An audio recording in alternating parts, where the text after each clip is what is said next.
E eu vou começar esse vídeo fazendo aquela pergunta clássica, né, para uma noite de Halloween.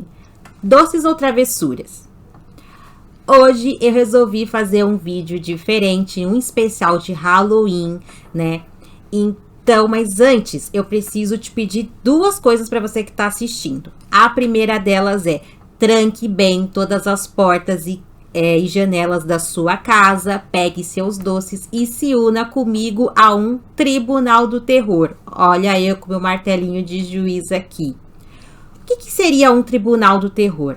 Bom, para esse especial de Halloween, em vez de fazer uma resenha sobre um determinado filme, né, que bate aí com a temática de Halloween e tal, eu resolvi escolher 4 protagonistas, né, de alguns clássicos de filmes do gênero terror e fazer uma espécie de júri. Como nos programas de televisão daquele advogado, o Pede Mais Um? Como seria isso? Vai ser como se fosse um julgamento. Eu vou julgar as atitudes desses 4 protagonistas desses filmes, né? De acordo, né, com o que eles fazem em cada um de seus filmes. Pois se trata de filme de terror, com certeza a gente vai falar aí de algum psicopata matando as pessoas. Então, bora pegar esses 4 protagonistas super conhecidos, né? Onde os seus filmes aí já são declarados cult. E quais seriam esses protagonistas? Seriam eles: Michael Myers, do filme Halloween, A Noite do Terror, do ano de 1978, Jason, de Sexta-feira 13, parte 2, do ano de 1981, Freddy Krueger, do filme A Hora do Pesadelo, do ano de 1984, e aquele boneco que atormenta todos nós, que é o Chucky, do filme O Brinquedo Assassino, do ano de 1988. Mas eu disse que ia te pedir duas coisas, né? A segunda que eu te peço agora não esquece de deixar o seu like no vídeo, né? E também o seu comentário, né? No final, deixando aí a sua opinião, o que você achou, se você gostou desse Tribunal do Terror, né? Dessa ideia, enfim, né? E você que tá aqui pela primeira vez no canal, não sei como você chegou nesse vídeo, se foi aí o título, né, o banner que te chamou a atenção, você fez alguma pesquisa independente, eu te peço uma chance. Se inscreve no canal e ativa as notificações para você não perder nenhuma resenha, né? É sério, a cada inscrição que o canal recebe, um elefante trombeteia de felicidade. Então é isso. Bora começar esse Tribunal do Terror, mas antes de eu começar esse julgamento, bora pra vinheta?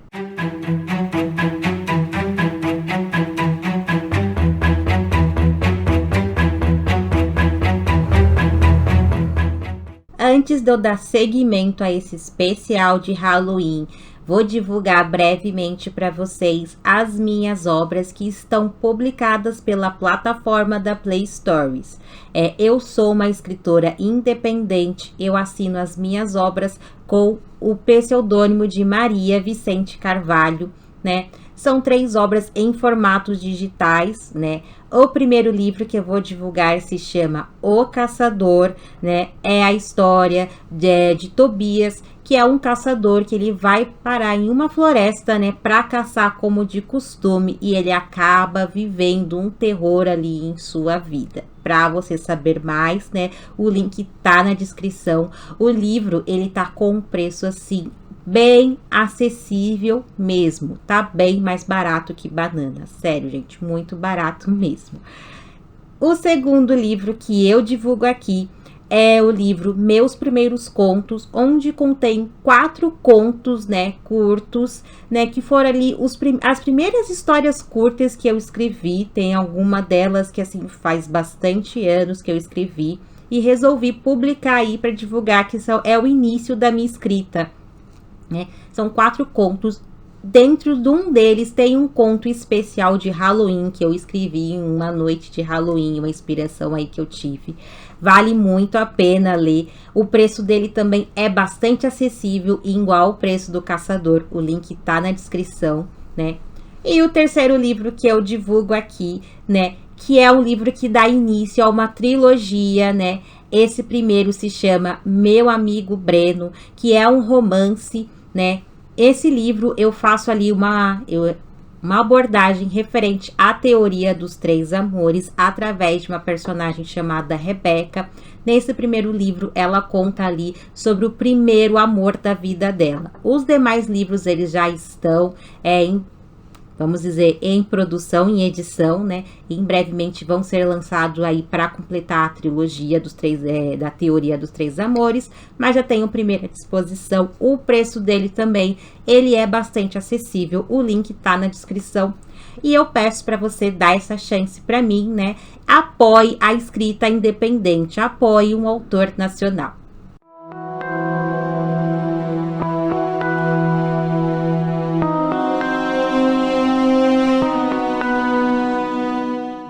E eu começo esse julgamento, né, esse tribunal do terror aí por ordem de estreia de cada filme. Então eu vou começar com ele, o serial killer indestrutível Michael Myers. Você pode enganá-los, Michael.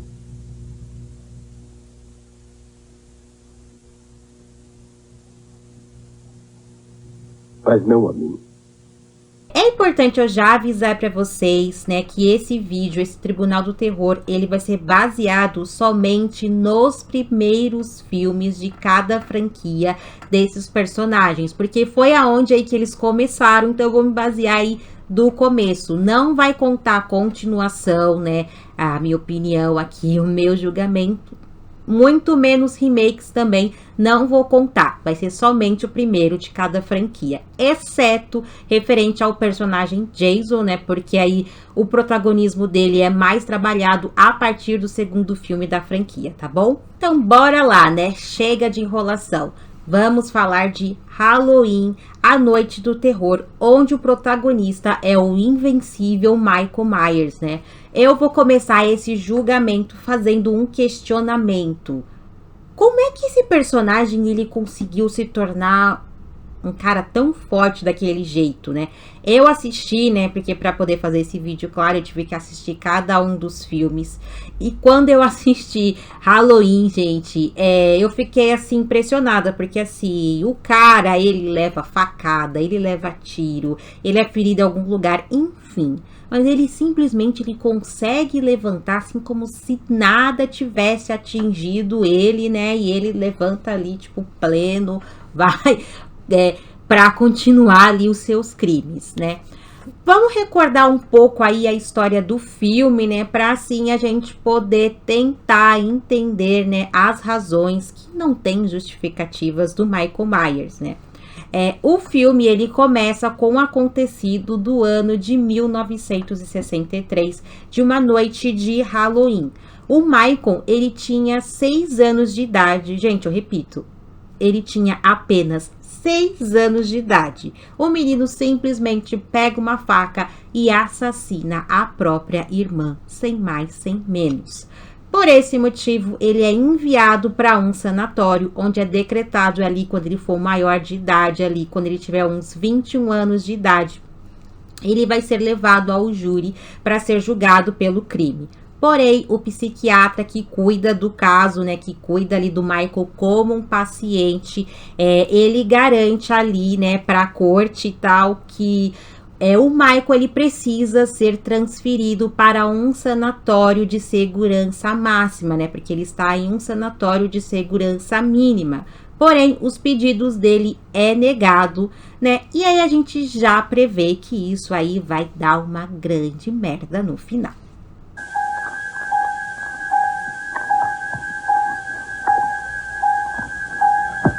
E assim se passa, né, 15 anos e na véspera de Halloween do ano de 1978, o Michael consegue escapar do sanatório, roubando um carro, e ele regressa à cidade que ele viveu a sua infância, ali no intuito de prosseguir, né, a sua matança, porque pelo visto não foi suficiente para esse cara matar a própria irmã, né, mas tá bom.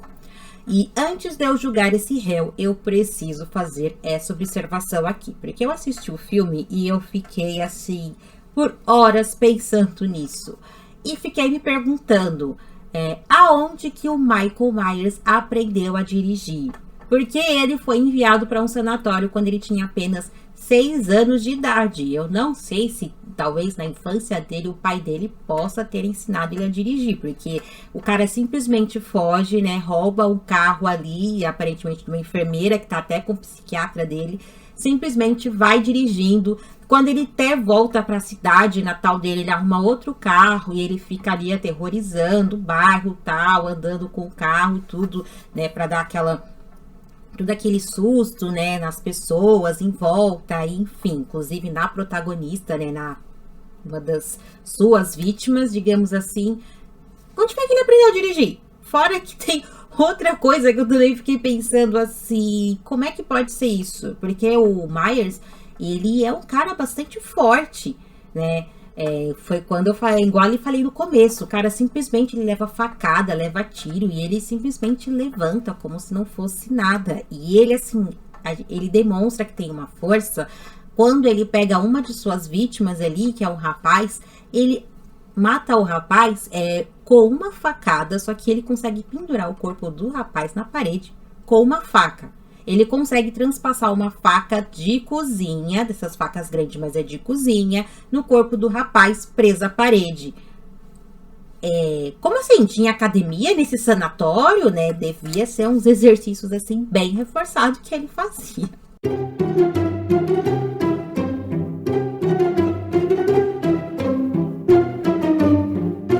Mas falando sério aqui agora, vamos analisar aqui os crimes, né, do Michael Myers e o motivo deles.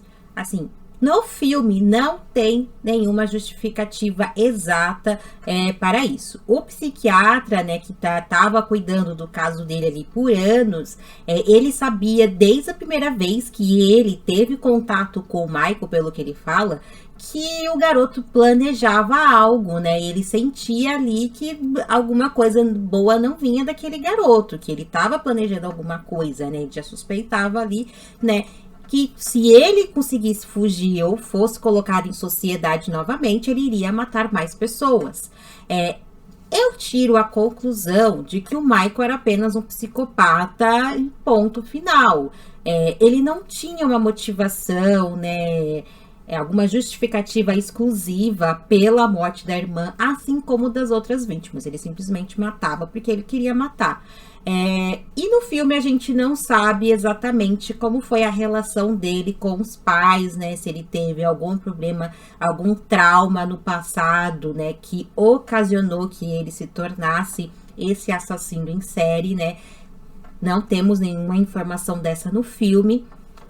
Porque reforçando aqui, né, não conto com as continuações e nem no remake, né, porque quando eu fui pesquisar sobre o filme, que eu fui ver se tinha alguma informação e tal, vi que essas informações, que no caso justificativas, tem no remake, mas eu não vou contar o remake aqui, quero contar o primeiro da franquia mesmo. Então, Michael Myers, como eu vejo assim, que ele não tem nenhum motivo, ele era apenas um psicopata, ele queria matar as pessoas porque queria matar, porque era um cara que, enfim, muito ruim, né, perverso.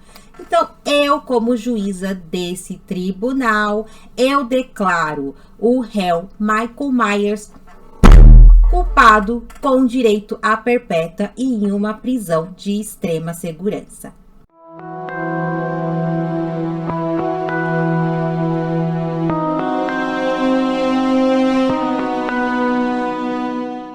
E agora vamos para o segundo réu desse tribunal, Jason Voorhees. Eu fiz uma resenha nostálgica recentemente, né, para falar do Sexta-feira 13, né, o parte 1. E quem assistiu quanto à resenha e quanto ao filme sabe que quem comete as matanças é a mãe do Jason. Mas é a partir do segundo filme que o Jason dá início às suas psicopatias e ganha mais protagonismo, né? Então, bora julgar o Jason baseado no filme Sexta-feira 13, parte 2. Acampamento sangrento? Ei, não é nesse Vamos sair lugar daqui, vamos nos disfarçar. Vamos dar uma olhada? Não mesmo. Mas qual é o problema? Você não vai nem querer ouvir, cara, acredite. Não, antes do almoço. Vamos relembrar, né, aqui rapidamente sobre a trama central que sustenta essa franquia. O Jason foi um garoto que quase morreu afogado ou morreu para alguns, e a causa do afogamento foi a falta de supervisão de um maior, né, de um responsável, porque o Jason ele estava em um acampamento, né, onde a sua mãe trabalhava como cozinheira, e havia alguns jovens monitores, né, que eram para ficar responsáveis pelas crianças, né, desse evento, desse acampamento. Mas aí alguns jovens, né, resolveram deixar, né, as suas obrigações para fazerem alguns oxis. Extremamente uma safadeza oculta. E aí o menino acabou se afogando. Por conta disso, a sua mãe, por vingança, começa a matar jovens monitores dos anos seguintes desse acampamento. O acampamento ele é encerrado, mas depois ele volta ali nos anos 80 e ela pega e volta a matar novamente, né? Só que aí uma de suas últimas vítimas consegue se defender, né? Ela acaba ali em legítima defesa, ela acaba matando a mãe do Jason e pronto. A partir daí agora é o Jason já adulto que vai assassinar mais jovens pelos próximos anos. Ao meu ver, vemos que a psicopatia do Jason, ela é uma coisa de família, no meu ponto de vista, né? Eu acho que o personagem Jason, ele se transforma no que é por causa de sua mãe. Porque a gente não sabe ao certo, né, se na infância dele ele demonstrava algum tipo de psicopatia para a mãe dele. E as informações que temos da sua mãe como assassina é que ela começou a matar pessoas após o afogamento do filho ali no ano de 1957, né? E tem gente que diz que o Jason sobreviveu a esse afogamento, tem pessoas que dizem que não, porque de acordo com informações, né, dentro do filme, né, parte 2, de Sexta-feira 13, o corpo do Jason, ele nunca foi encontrado. Mas ele aparece ali para matar geral, então é porque ele viveu.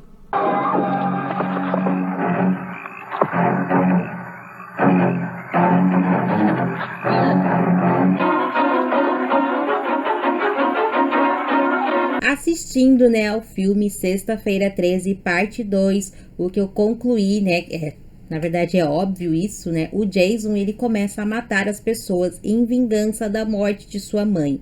Quanto é que a primeira vítima desse filme é a garota que sobreviveu, né? A mãe dele, né? Que acabou matando ela em legítima defesa. E após ela, ele aparece lá no acampamento e começa a sair matando mais jovens, né? E a gente vê ali no filme que o Jason, ele tem ali um altar dedicado à mãe dele. E desse altar ele tem a cabeça dela decapitada. Essa cena, esse momento, eu achei sinistro demais. E eu acho que o Jason, se ele fosse preso por esses crimes, seu julgamento seria baseado no seu histórico familiar.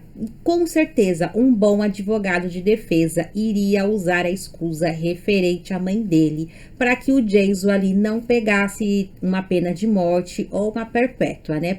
Você fez um bom trabalho e mamãe está feliz. Você é um bom menino. Venha, Bárbara. Provavelmente o Jason seria enviado para um sanatório. E eu aqui, analisando, eu chego à conclusão que nesse tribunal do terror, eu vou declarar o Jason culpado de seus crimes, mas também uma pessoa bastante perturbada. Que acho que ele deveria ser mesmo enviado para um sanatório, mas de segurança máxima, onde ele ficasse o resto da vida, né, sendo tratado ali, porque eu acho que jamais o Jason ele pudesse ser curado de toda essa perturbação que ele vivenciou.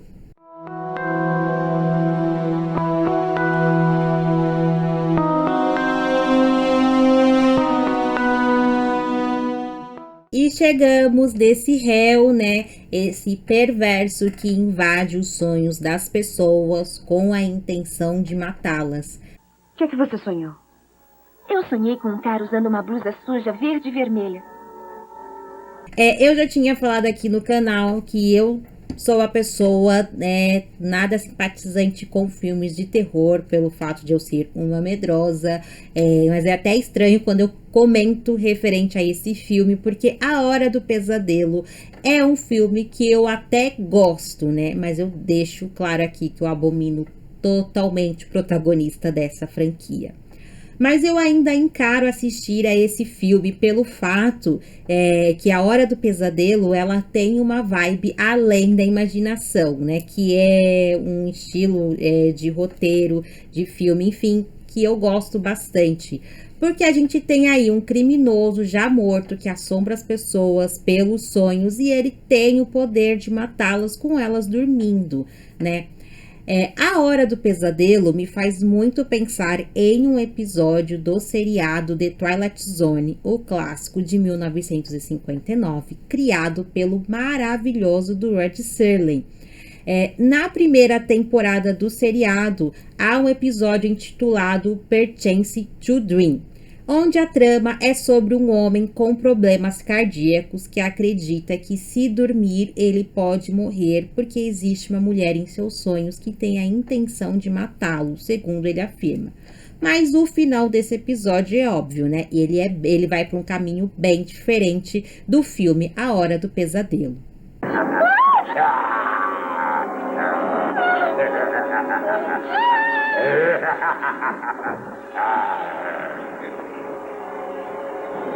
Voltando, né, a dar foco ao protagonista desse filme, que é o Fred Krueger, né?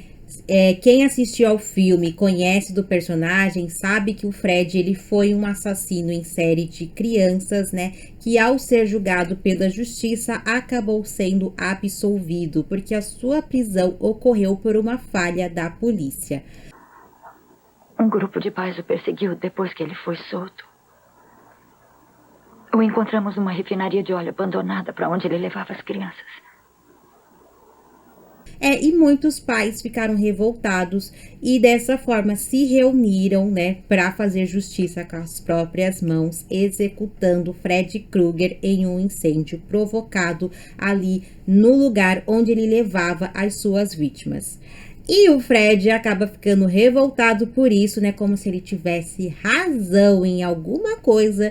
E aí ele resolve se vingar, né? Aparecendo no sonho dos filhos de alguns pais, né? Que acabaram fazendo essa justiça aí com as próprias mãos. Só com essas informações, gente, a gente vê o quanto o Fred, ele é muito perverso. Não existe defesa nenhuma, não há justificativa nenhuma, né? Pra ele, assim, não tem causa nenhuma que possa defendê-lo, que possa chegar a absolver, diminuir a pena dele, né? E é bastante abusado, né? Porque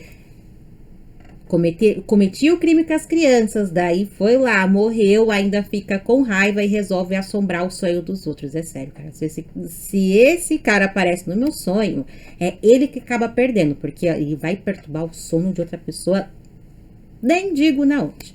Mas aqui, focando. Então aqui, no Tribunal do Terror, eu declaro o personagem Fred Krueger culpado de seus crimes. E como ele já morreu, eu acho que a melhor sentença para ele era que alguém pudesse dar uma lição nele durante o sonho, né? Porque, pelo visto, é a única forma de você poder pegar esse cara.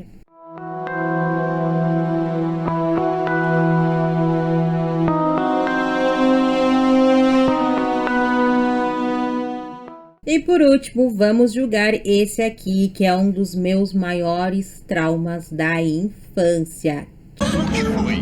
Ah, me berrou?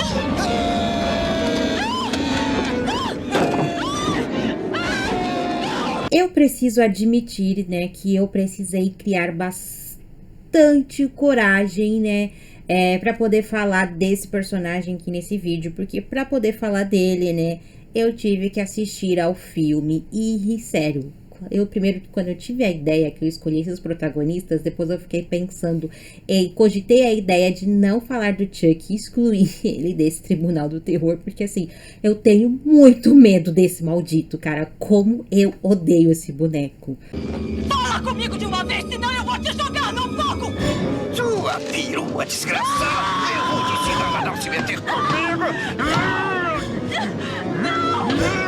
E sim, você que assistiu Brinquedo Assassino pode até estar rindo de mim, né, nesse momento, né? Porque assim, sabemos que o primeiro filme aí da franquia do Brinquedo Assassino, ele não é aquela coisa tão trash assim, ele tem ausência de cenas gores, temos o Chuck lá, né, cometendo seus crimes, mas ali a edição, né, das cenas nesses momentos, ela não é uma coisa assim tão explícita, tão assustadora. Mas eu tenho um pavor bastante desse personagem, apesar que eu assisti, né, a série do personagem, né, do Chuck, né, que ele tem a série dele lá na plataforma da Star Plus, só que eu consegui assistir as temporadas ali, as 2 temporadas de boa, porque assim, o roteiro ele é meio avacalhado, né, então assim, você consegue assistir, né, porque beira bem mais pra comédia, né. Então, até que dá pra encarar. Mas os filmes, pra mim, inclusive os primeiros, eles são bastante perturbadores. É um trauma de infância que eu tenho muito com esse personagem, né? E então, dali, eu sempre evitei ao máximo de assistir alguma coisa relacionada a ele, né? Inclusive, esses primeiros filmes, na verdade. Mas, enfim, ele tá aqui nesse tribunal, né? Então, bora falar desse maldito. Então, né, pra gente poder julgar esse maldito do Chuck, né, vamos aí vamos ver um pouco sobre o personagem, né. A razão do Chuck ter se tornado um brinquedo, assim, perverso é pelo fato que, antes disso, ele era um assassino em série, né, que fez um ritual de voodoo para poder transferir para poder transferir a sua alma para o corpo do boneco, né? Porque ele estava prestes a morrer e assim, quando ele se torna boneco, ele acaba sendo comprado por uma mulher que tinha apenas o intuito de fazer o seu filho, chamado Andy, feliz no seu aniversário de 6 anos de idade. Coitado do garoto, né? Ficou traumatizado. Ele vai me matar. Por favor, não me abandona. Ele vai me matar, por favor. E assim, não há nenhuma justificativa para os atos desse réu, né, gente? O Chuck, ele é perverso, ele tem muita consciência disso. Quando ele comete seus crimes, ele sente o maior prazer fazendo isso. Ele tem uma felicidade imensa em sair assassinando as pessoas a troco de nada. Então, assim, eu encerro o Tribunal do Terror, né, declarando o personagem Chuck culpado, e a melhor pena para ele seria, eu não sei, eu queria que uma coisa muito ruim acontecesse com esse personagem, talvez ele ser pego aí por um dos outros réus que eu falei. Queria ver o Chuck, né, bancar ali toda a maldade dele com um desses outros personagens. Podia ser o Fred, podia ser o Jason, o Michael Myers, enfim, duvido que ele ia conseguir. E se alguém estiver pensando em fazer um filme desse, quem sabe aí um Jason versus Chuck, eu assistiria com o maior prazer, desejando que o Chuck se desse muito mal no final. Sério, eu torceria pro Jason, pra qualquer outro serial killer que tivesse ali lutando com ele, né? Quem sabe acontece uma coisa dessa na história do cinema. É isso, gente. Eu espero que vocês tenham gostado desse vídeo. Mais uma vez eu peço, deixa seu like se você ainda não deixou. Por favor, deixa seu comentário. Você gostou desse formato de vídeo? Você gostou dessa ideia, desse especial de Halloween? Também deixa aí a sua opinião se você já assistiu esses filmes aqui mencionados, né? Você gosta desses filmes? O que você acha de cada um desses protagonistas aí? Concorda comigo? Não concorda? Enfim, eu espero poder trazer mais especiais para você, não só de Halloween, também em outras datas, né, comemorativas, né? A gente já daqui a pouco entra em novembro. Em novembro já se começa sobre os filmes natalinos, que eu também vou trazer para vocês, né, em breve, né? Já vi anúncios de alguns filmes que já tem data para estrear aí pelos streamings. Então é isso aí. Eu espero ver vocês no próximo vídeo. Até a próxima e tchau!